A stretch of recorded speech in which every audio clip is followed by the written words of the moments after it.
Welcome to the CISSP Cyber Training Podcast, where we provide you the training and tools you need to pass the CISSP exam the first time. Hi, my name is Sean Gerber, and I'm your host for this action-packed, informative podcast. Join me each week as I provide the information you need to pass the CISSP exam and grow your cybersecurity knowledge. All right, let's get started. Hey, all, Sean Gerber with CISSP Cyber Training, and hope you all are having a beautifully blessed day today. Today is CISSP Question Thursday. So yeah, awesome stuff is coming to you today around Domain 1 of the CISSP exam. But before we do, we have an article I wanted to bring to your attention. And this is something that everybody out there, we talk about in the CISSP all the time, is around insider threat issues. And this is no different. So this is an article from Bitdefender, and it's about a man who was found guilty of planting an infinite loop logic bomb on an ex-employer's system. So who is this person? It's Davis Liu, and Davis Liu is a 55-year-old software developer from Houston, Texas. Well, yeah, he's my age. Guess what? He decided to get a little bit frisky and decided to do something that he probably shouldn't have done, and now he's going to spend some time breaking big rocks into little rocks, unfortunately. So he worked at Eaton from 2007 to 2019, and he was facing a reduced responsibilities due to the company restructuring, right? Downsizing, doing whatever they do in that regard. And because of that, he decided to plant a logic bomb. It was basically created out of Java code, and it was designed to do infinite loops, basically crashing the servers and making them unresponsive. Okay, so that was the end of it. He implemented a kill switch that locked out all users if his access was ever removed. So this is something that could be very possible. And to be honest, I have seen this happen. I have witnessed it specifically, personally, where an employee who was not happy with what happened decided to go out and drop a logic bomb on a network. Bad. Well, what ended up happening is was activated upon his termination on September 9th, and then it went out and caused all kinds of pandemonium and chaos with Eaton employees globally. So it cost them hundreds of thousands of dollars, is what they're saying, to fix this issue. And, that was just a bad idea. So now he pleaded guilty to doing it, and he's probably going to face up a maximum of 10 years in prison because of it. So because he made a poor choice and didn't like the fact that he was getting let go, he's now going to spend 10 years in prison, plus all the money that was spent probably trying to defend himself. It was just a really bad choice. So, Mr. Liu, I hate to tell you this, that was a bad idea. And if you're someone out there that is dealing with this, don't do it. Just say no. But as cybersecurity professionals, you realize that understanding what is happening within your environment and your network is an important factor. And understanding who these people are that could potentially be doing that to your network is also important as well. So you need to make sure you have good processes in place to manage your employees to keep them from doing these kinds of things. Or at least if they do, it's kind of hard to keep them from doing it. In some cases, you have processes to mitigate the risk if it were to happen within your organization. Again, you're not going to stop everything, and your ultimate goal is to create some way to mitigate and manage the situation when it occurs. Okay, let's go ahead and get started in what we're going to talk about today in today's CISSP questions over Domain 1. Okay, so here are the questions that we're going to be getting into today. Again, you can get all of these questions at CISSPcybertraining.com. You can get all of them. They're all available to you. I've got hundreds of questions that are available to help you with your CISSP, as well as I have all the training available to you as well. So you can get all this training for a small fee. You can get access to everything that I have. Or if you want, you can just listen to the podcast and have all the access you need as well. But bottom line, if you want to have everything there and if you're getting ready for your CISSP and you need that stuff now, just go ahead and head on over to CISSP Cyber Training, and there's all kinds of content that you can have that's free and available for purchase. Okay, so let's get started on question 1. Which of the following is an example of a technical safeguard for protecting data privacy? A, access controls. B, security awareness training. C, incident response planning. Or D, background checks. Again, which of the following is a technical safeguard for protecting data privacy? And the answer is A, access controls. Access controls, again, are a safeguard that can be used to protect your data privacy. They also can put in place to limit access to sensitive data and so forth. So access controls are an important part of any security professional's knowledge and anything you put in place. Question 2. The newly hired CISO wants to implement a governance framework that ensures security aligns with business objectives and compliance requirements. Okay, so you got business objectives, you got a framework, you got compliance requirements. What is the best approach to start this overall process? A, develop security policies and procedures independently of the business processes. B, implement security controls first to protect the critical assets and then reduce the risk exposure. C, to assign security responsibilities to IT and allow them to define the governance controls. Or D, establish a risk management program that incorporates legal, regulatory, and industrial standards. Yeah, so you're trying to incorporate everybody. So what should you do? You should do D, establish a risk management program that incorporates legal, regulatory, and industry standards. Industry standards, right? So this will help with your business risk. This helps develop security policies. You then will be able to ensure that your security efforts are meeting the strategic and goals of the organization. It's an important part. So you want to make sure that you establish a risk management program incorporating legal and regulatory options, right? Question 3. A financial institution is facing increasing threat from advanced persistent threats, otherwise known as APTs. The board of directors asked the security team to ensure compliance with regulations while also improving resilience. What should be the first step in addressing this request? A, implement threat intelligence feeds to track APT activities. B, conduct a business impact analysis to assess the critical operations. C, deploy an intrusion detection and prevention system to monitor the threats. Or D, establish a cybersecurity governance framework based on regulatory requirements.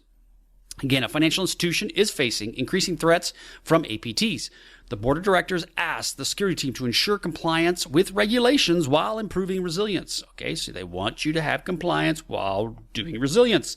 What should be the first step? And it's D, establish a security governance framework based on regulatory requirements. Again, understanding the regulatory requirements for your organization, especially as a financial institution, would fall around GLBA, NYDFS, or PCI DSS. Any of those nice acronym soup will help you with your overall plan. Next question. During the security reviews, a global organization identifies that different business units interpret security policies different. Imagine that. The inconsistency increases the risk of non-compliance. What should the CISO do first? Okay, again, during the security review, a global organization identifies that different business units interpret security policies differently. Whoa, they don't understand it. This inconsistency increases the risk of non-compliance. What should the CISO do first? A, conduct a gap analysis to determine inconsistencies in the policy. B, perform a single policy framework across all business units. C, implement centralized controls to override regional policies. Or D, assign security responsibility to individual business units. So this is a tough one, right? So you could have a single policy framework across all your business units. But the correct answer, more correct, I should say, is A, conduct a gap analysis to determine the inconsistencies in your security policy implementation. What does that really mean? You go and talk to people and find out what are they missing on this whole thing, and then you modify your security policy so that everybody is in alignment. That's the ultimate goal. All right, next question. The healthcare organization processes large amounts of personal health information. A recent third-party audit found that the organization lacks the formalized security risk assessment process. What is the greatest risk of not having this process in place? So again, they have PHI and they don't have a formalized security risk assessment process. A, inability to respond to security incidents in a timely manner. B, noncompliance with regulatory frameworks such as HIPAA. C, ineffective deployment of security technologies. Or D, increased risk of insider threats. And the greatest risk of not having this process in place is B, non-compliance with regulatory frameworks, right? So if you don't do a risk assessment, does everything shut down? No. Now, will it have gaps? Yes. But in reality, if you don't do the risk assessment because it's mandated, you now are in the situation where you become non-compliant with regulatory frameworks, and then that gets real ugly and sticky and just nasty. So you don't want that. You want to be compliant, and you want to do everything you can to stay and be compliant. Next question. A multinational organization is required to comply with multiple data privacy regulations across different regions. What is the most effective approach to ensuring compliance? Again, across data privacy across multiple regions. A, establish a centralized data protection office to oversee compliance across all jurisdictions. B, implement a strictest regional regulation globally to cover all compliance requirements. Basically, get it as tight as you can. C, allow each region to define its own privacy policies based on local laws. Or D, adopt a unified data classification model that applies equally to all business units. And the answer is A, establish a centralized data protection office to oversee compliance across all jurisdictions. You'll get this, especially when you come in the EU, but depending on the jurisdiction, you may have to have multiple DPOs put in place, depending upon the data privacy requirements of that location. Next question. A company relies heavily on cloud services is concerned about regulatory compliance and data sovereignty. What is the best way to address these concerns? A, ensure that the cloud provider is ISO 27001 certified. B, encrypt all data before storing it in the cloud. C, require contractual clauses that guarantee data storage within required jurisdictions. Or D, conduct regular penetration testing on cloud environments. So again, a company relies heavily on cloud services and is concerned about regulatory compliance and data sovereignty. Big thing to be concerned about. What is the best way to address these concerns? And the answer is C. Require contractual clauses that guarantee data storage within the required jurisdictions. Again, you want to have the in language in paper. You want to have some sort of contractual aspects around it because you're being held legally liable for it. So you want to make sure that your contracts equate to that as well. Ran into this multiple times as a CISO. You got to make sure you cross the T's and dot the I's. If you don't know what that means, just make sure it's right. That's bottom line. A company is considering adopting a risk management framework. The CISO suggests aligning to ISO 31000. What is the primary reason for selecting this specific framework? Again, there are companies looking to have a risk management framework put in place. The CISO is looking at ISO 31000. What is the primary reason for why that person wants that framework? A, it provides detailed technical security controls for mitigating risks. B, it ensures compliance with international cybersecurity regulations. C, it focuses on risk governance and integrating risk management into business processes. Or D, it eliminates the need for other risk management methodologies. And the answer is C. It focuses on risk governance and integrating risk management into the overall business processes, right? So that's the ultimate point. It has risk management, it aligns your governance and your business strategy, and it provides a structured approach to risk assessments, treatments, and monitoring. Lots of big words, but it works pretty good. Next question. The cybersecurity team is tasked with assessing risks related to third-party vendors. What is the most effective method for identifying potential risks? Again, the team is tasked with assessing risks of third-party vendors. What is the most effective method for identifying potential risks? A, conduct vulnerability scans on vendor systems. B, require vendors to comply with ISO 27001. C, implement multi-factor authentication for vendor access. Or D, perform a third-party risk assessment and review contractual agreements. The most effective method for identifying potential risks is D, perform a third-party risk assessment and look at the contracts to make sure that everything is matching up. That's it, right? It ensures security expectations are documented. It also evaluates the financial, operational, and compliance risks that are associated with it. So again, third-party vendors can be your savior, or they can be the opposite of savior, right? The devil, right? I guess that's what it is. So you want to make sure that you take care of your third-party vendors and that you have good due diligence around them. Next question. A company is implementing an enterprise risk management or ERM program. What is the primary benefit of ERM over traditional IT risk management? So a company is implementing an enterprise risk management program. What is the primary benefit of ERM over traditional IT risk management? A, it focuses exclusively on IT-related risks. B, it eliminates the need for compliance monitoring. C, it only applies to financial risk assessments. Or D, it aligns risk management with organizational objectives and strategy. So again, the implementing an enterprise risk program, what is the primary benefit of ERM over traditional IT risk management? And the answer is D.